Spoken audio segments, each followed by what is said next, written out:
Riwayat Imam Muslim, Anas bin Malik radhiyallahu anhu meriwayatkan sabda Nabi sallallahu alaihi wasallam, "Ana aktsarun nasi tab'an yaumal qiyamah wa ana awwalu man yaqra'u babal jannah." Akulah manusia yang paling banyak pengikutnya pada hari kiamat, dan akulah orang pertama yang mengetuk pintu surga.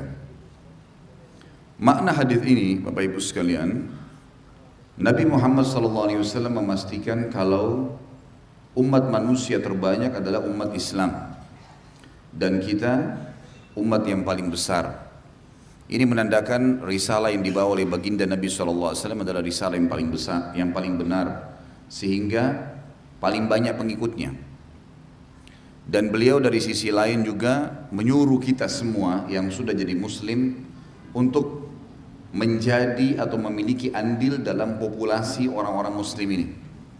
Seperti misalnya dalam sabda beliau dalam hadis yang sahih, menikahlah dengan wanita yang wadudul walud, tazawwajul waludul walud. Menikahlah dengan wanita yang subur dan juga penyayang. Fa inni mukatsirum bikum umam yaumal qiyamah.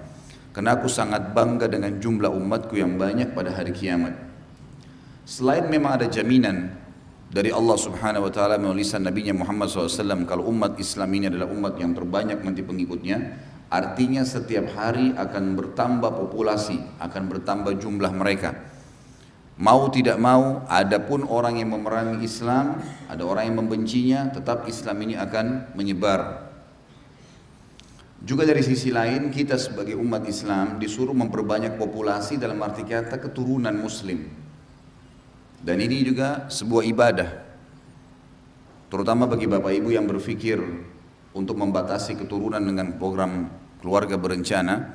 Ini harus difahamin, ulama membolehkan dari satu sisi, kalau dia menjaga jarak, atau kalau memang dasarnya ada bahaya kalau si perempuan ini hamil lagi, berbahaya bagi kejiwaan misalnya, ada penyakit yang akan menimpa si bayi atau janin. Kalau selain daripada ini hukumnya haram. Tidak boleh seseorang mengatakan saya cukup dengan 2 anak seperti program itu, karena ini dasarnya program dari orang-orang Yahudi. Maka tidak boleh seorang muslim membatasi keturunan, dan awal dibuatnya program keluarga berencana ini oleh orang-orang Yahudi adalah untuk meredam perkembangan manusia, populasi manusia di Palestina. Dan subhanallah tidak satupun masyarakat Palestina menggunakan program ini. Dan sampai sekarang perbandingan kelahiran adalah 1:3 atau 1:4. Israel pun tidak menggunakan program ini. Bahkan kalau ada di antara warga mereka, orang-orang Yahudi yang mau punya anak banyak, dikasih hadiah, penghargaan. Sementara di negara-negara Islam yang mereka bahasakan negara baru berkembang, sengaja keturunannya diredam. Yang diekspos adalah banyak pengangguran, susah pekerjaan. Kita lihat iklan-iklan keluarga berencana selalu begitu. Bagaimana bisa anak belum lahir sudah dihubungkan dengan pengangguran, sudah dihubungkan dengan kepadatan penduduk. Yang dicontohkan adalah di dalam kota. Bapak Ibu sudah tahu atau belum? Saya akan menginformasikan sekarang. Muka bumi ini teman-teman sekalian, kalau mau dipakai semuanya, tentu daratan yang kita pakai ini 1/5 dari lautan. Laut di bumi ini adalah 1/4-nya apa? Ya. 3/4-nya adalah lautan, 1/4-nya adalah laut daratan. Kalau daratannya saja bumi ini dipakai dengan populasi manusia 1000 kali lipat dari jumlah yang sekarang. Sekarang manusia 7,5 miliar. 1000 kali lipat dari itu masih cukup daratan muka bumi ini. Cukup semuanya, cukup udaranya, cukup airnya, cukup segala-galanya. Tidak ada yang kurang. Mekah ke Madinah, kalau Bapak Ibu biasa umrah, lihat berapa luas tuh padang pasir. 400 kilo lebih. Itu bisa nampung berapa? Itu seperti lebih dari 1 kota. 2 kota malah, 400 kilometer. Itu baru jalannya, belum luas ke timur dan baratnya. Kita kalau lagi jalan dari Jakarta ke Surabaya misalnya, saya pernah menggunakan kendaraan darat, berapa banyak sawah, lahan yang luas. Berarti bohong dong itu semuanya. Yang mereka tunjukkan adalah kota-kota seperti Jakarta yang sudah terlalu padat. Memang manusia akan hidup di sini semua? Kan tidak. Ini kebohongan. Berbeda sekali dengan kaidah Islam. Islam menyuruh memperbanyak keturunan dan digantungkan padanya sebuah ibadah. Ini harus difahami. Jadi itu semua hal-hal yang tidak mungkin. Cina sekarang populasi manusia terbesar. Berapa miliar jumlah mereka? Kalau Indonesia sekarang mencapai 300 juta jiwa, maka Cina itu hampir mendekati 2 miliar. Umat Islam di Cina itu 150 juta. Hampir mendekati jumlah kita di Indonesia sebetulnya. Jumlah mereka, tapi karena populasi manusianya banyak, maka kelihatannya kecil. Tapi umat Islam di sana itu 150 juta. Dari hampir 2 miliar manusia, itu luar biasa. Pertanyaannya, apakah Cina susah?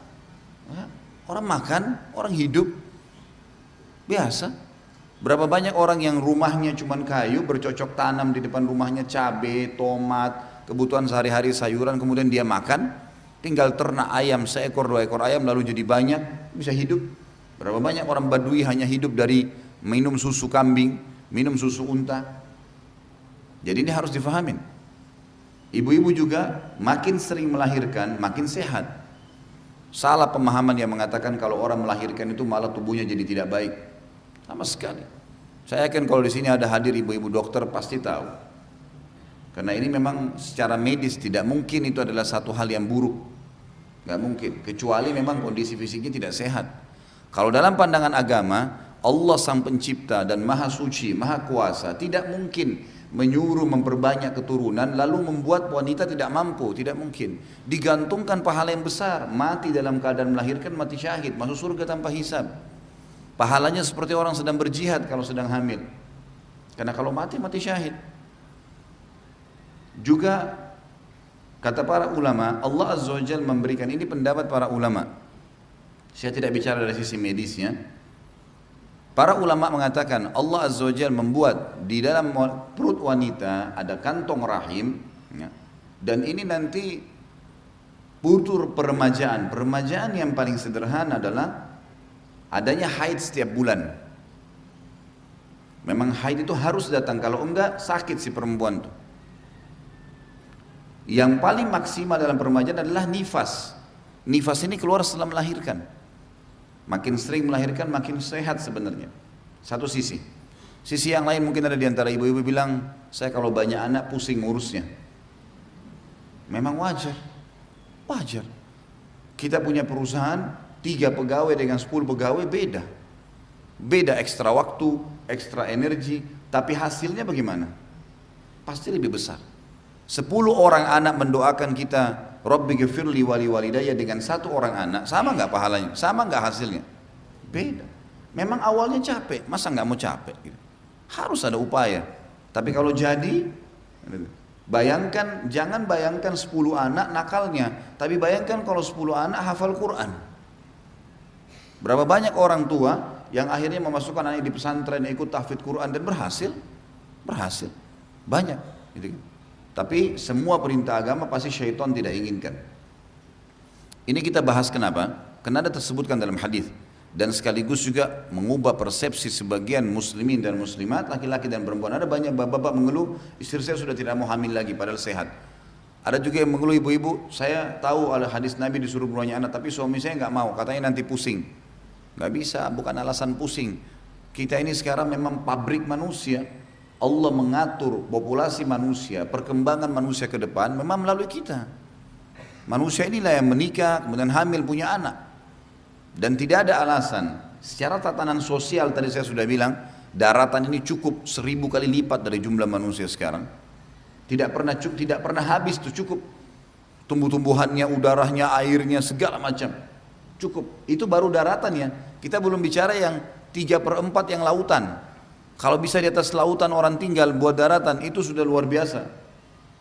4000 kali lipat dari jumlah manusia sekarang bisa. Jadi tidak ada alasan.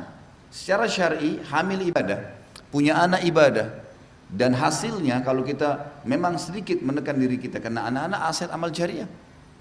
Sekarang orang tua saya, dengan izin Allah, saya ceramah depan Bapak Ibu sekalian, sebutkan ayat, sebutkan hadis, mereka mungkin lagi Ibu saya sudah meninggal, Allah yarham. Ayah saya sekarang mungkin di Makassar lagi aktivitas entah apa yang beliau lakukan, semoga Allah jaga. Tapi dapat pahala karena saya mengajar. Karena saya tumbuh dari nafkah ayah saya tumbuh dari ASI ibu saya. Berapa banyak orang bisa dapat pahala dari anak-anaknya, aset amal jariah. Makanya tinggal luangkan waktu mendidik, lembaga pendidikan Islam yang benar, kita juga meluangkan waktu untuk itu.